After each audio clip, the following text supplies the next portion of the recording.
So you've watched the first 3 podcasts in this series, and now you think that you might be autistic yourself. So how can you work that out? Do you need a diagnosis, and will you be accepted?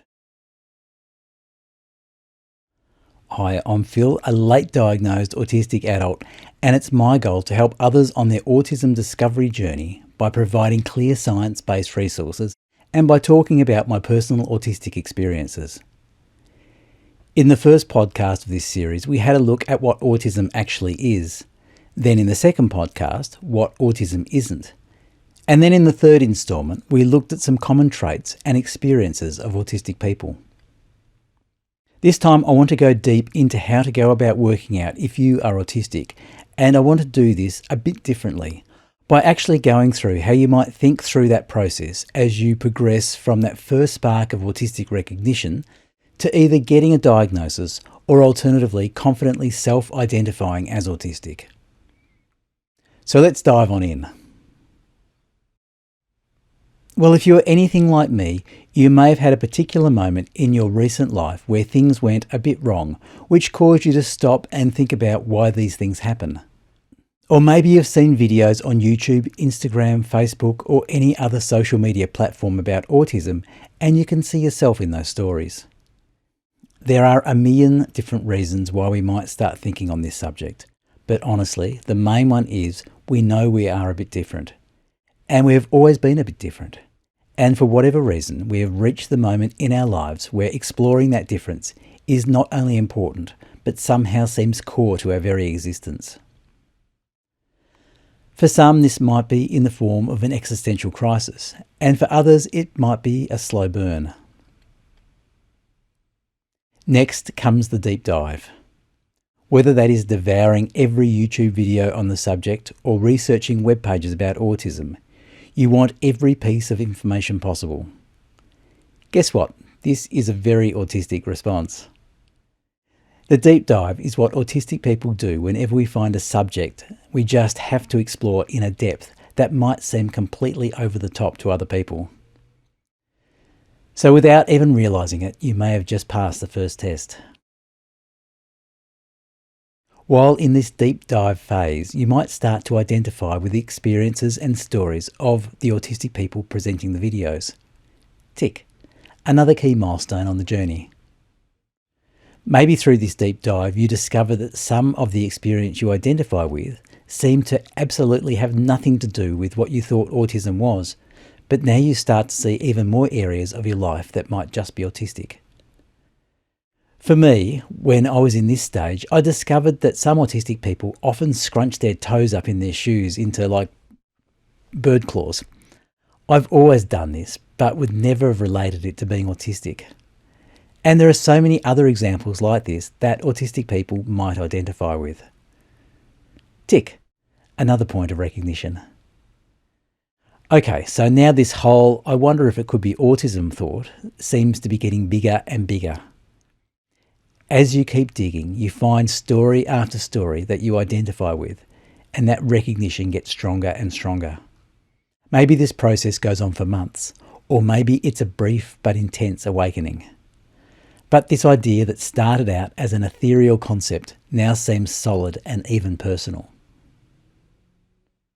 So you begin to write down your experiences and traits that now start to feel more obvious.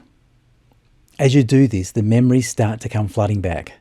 All those times where things did not quite work out, relationships that failed unexpectedly, or friendships that disappeared. Maybe you now also remember that bully that had it in for you for the whole of your school years. Now it all starts to get a bit heavy.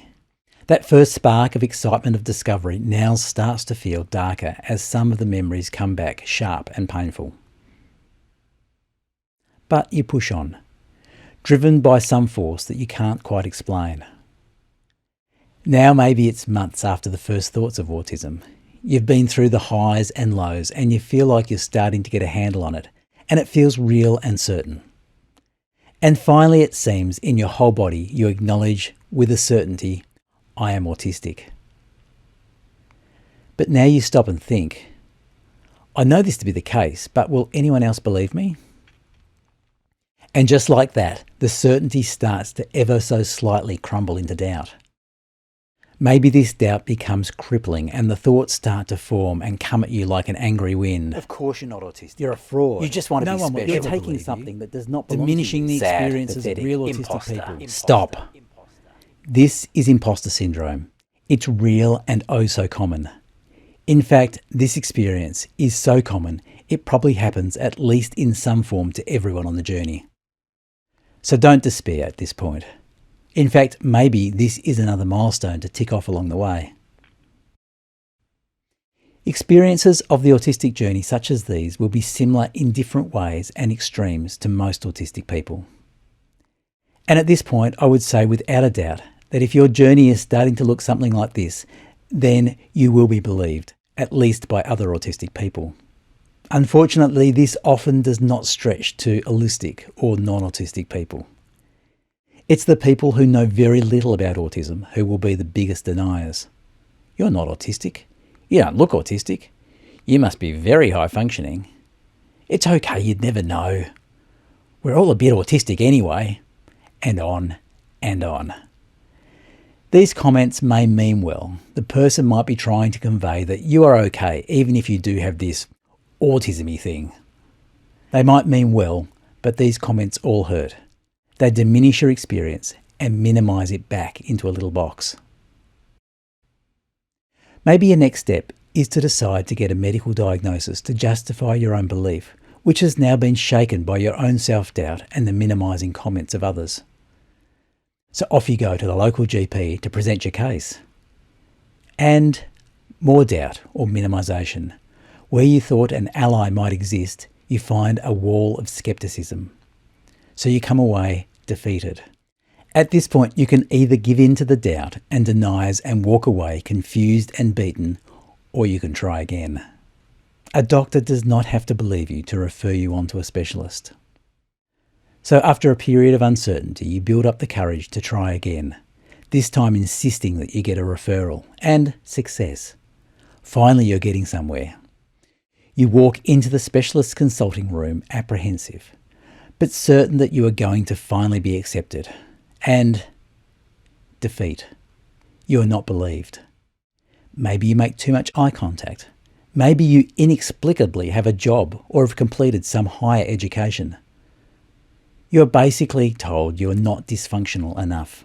So that's it. You leave broken, defeated, and deeply embarrassed, with a side of self-loathing and depression.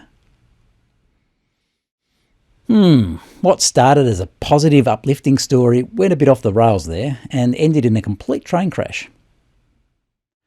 Unfortunately, historically, this has been the experience of so many autistic people. And yes, I say autistic people at this point because a wrong diagnosis from a poorly trained professional does not take away your autism. This was my experience back in 2010.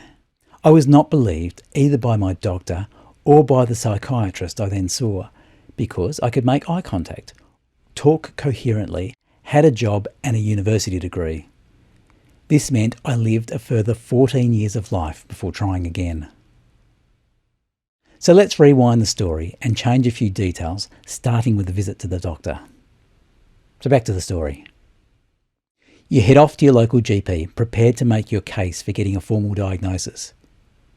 Your doctor believes you and is happy to refer you on, but acknowledges that getting a diagnosis is very dependent on finding the right specialist, with the appropriate mix of knowledge and experience of autism in adults and not just children. Maybe they give a list of possible professionals, but you realise that finding the right person is back on you. So you go away and start researching different providers to get a feel of who might be suitable. Maybe you send out a bunch of emails or make calls to providers and ask directly what experience they have in diagnosing adults, maybe even older adults if that is you. And you wait. Now at this point, if all goes well, you get some responses, maybe from the receptionist detailing the credentials and experience of the practice specialists. In my case, I received several responses, but the one that stood head and shoulders above the rest was a psychologist who took the time to email me personally, detailing her experience, diagnosing and working with autistic people in my exact age bracket. along with the fact she also identified as autistic herself, gave me the confidence to proceed. So you find what looks like the right person and you make the appointment. And the specialist gets you, understands you, listens to you. Maybe even relates stories from their life's experience if they are also autistic or have autistic family members. And you receive a diagnosis of your autism. Relief.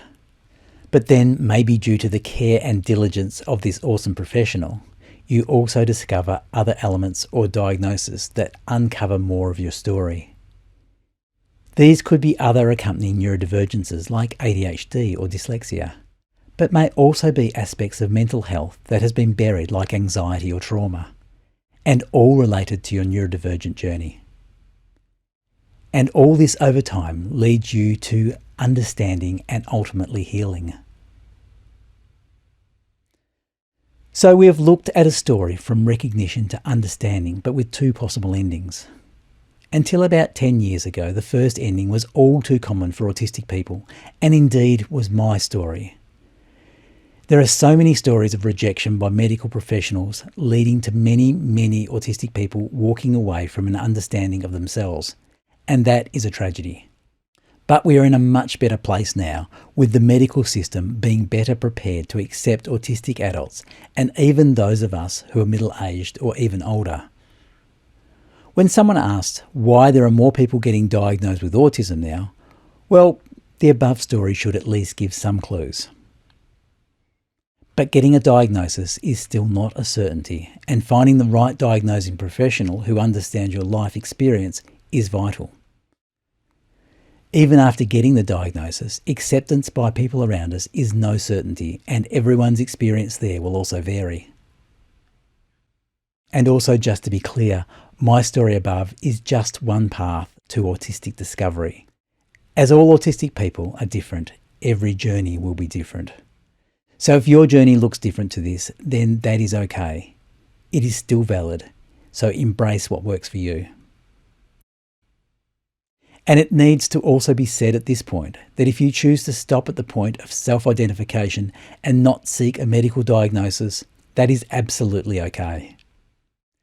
The key to self-identification is being thorough and honest with yourself. But as both of these things typically are autistic traits, most autistic people find by the time they get to self-identification, they have been through an exceptionally detailed self-examination by way of looking into autism deeply. It's part of how the autistic brain typically works. Diagnosis is a choice. It's expensive and it's hard work. For some, this will be worth it, but for others, self-identification is enough. You are no less autistic by not having a diagnosis. Take that self-identification and own it. You are you, and you are awesome.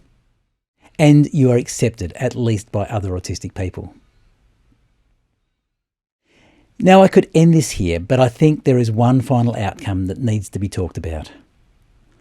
What happens if, after all this work, the diagnosing specialist still says you are not autistic? Well, there are a few options at this point.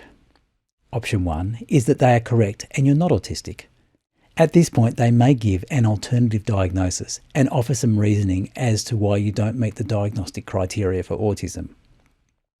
This could be a hammer blow to reach at this point and get that refusal.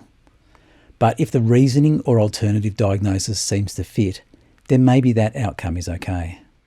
After all, this process has been about finding the truth. So even if that truth is difficult, it may still be a positive. And the correct diagnosis can still provide validation and opportunity to explore yourself and even heal through that lens. Option 2 is that you disagree with the diagnosis or non-diagnosis. In this case, you are within your rights to seek a second opinion and go through the diagnostic process again with a different professional. That is okay and your choice, but the obvious problem here is the cost of trying a second time, and for many people this might be out of reach. And of course, the time it takes to be mentally ready to try again could be substantial. For me, it took 14 years before I tried again. But when I did, I approached the whole process differently. My first attempt at getting a diagnosis in 2010 was haphazard. I just expected it to work as it seemed so obvious to me. But my lack of preparation meant I did not have the answers when it started to go badly. It may sound like the preparation is about bluffing your way through to achieve the desired diagnosis at all costs, but this is not the case. The reality is that unpicking your life takes time. Thinking that you can just go into an appointment and answer all the questions and all will go well is just not realistic, especially for an autistic person. One of the key aspects of autism is that often we are delayed processes. When someone asks us a question, it may take a while to formulate a response. This might be compounded when this also involves trying to process memories in the moment, especially in an unknown setting with an unknown person and in a high-stakes environment. In this case, we might find that later that night, while lying in bed, all the responses we wish we had said start to come to mind. But in the moment, in the diagnostic interview, the mind might stay blank. To get around this, what can be beneficial is to work through those memories well ahead of time and pick apart the bits that might be autistic traits and document them. Then maybe before the appointment, send those notes to the clinician if they are open to that. This may just take the pressure off the appointment. I think good diagnosticians will be very aware of things like processing delay, and by having that information ahead of time, will be able to prompt you to get the answers that will best help them form a diagnosis. In other words, they will hopefully be on your side, guiding you rather than being an adversary that you have to defeat to achieve the reward of diagnosis. So if this is where you are at and you think a diagnosis will help you, go for it. For me, getting that diagnosis has been truly life-changing. But if this is not what you want or need, then confidently take hold of your self-identification, if that is the conclusion that your journey has brought you to. And welcome. You're accepted at least in this corner of the internet, and I think by the autistic community at large. So that's it for this little series, the journey from that first spark of awareness to the quiet certainty of knowing yourself as an autistic person. If something here has spoken to you or helped you along your own path of self-understanding, I'd really appreciate it if you'd like and subscribe. It helps these conversations find others who might also be searching, looking for their own way home. And if you know someone who might find comfort or recognition in these videos or podcasts, please feel free to share them on. Sometimes a small bit of encouragement can mean a lot. You're also very welcome to share your own experiences in the comments. Each story adds another thread to this shared tapestry of understanding, and you never know who your words might help. Thank you for watching and for walking a little bit of this journey with me. Take care, and I'll see you next time. Bye for now.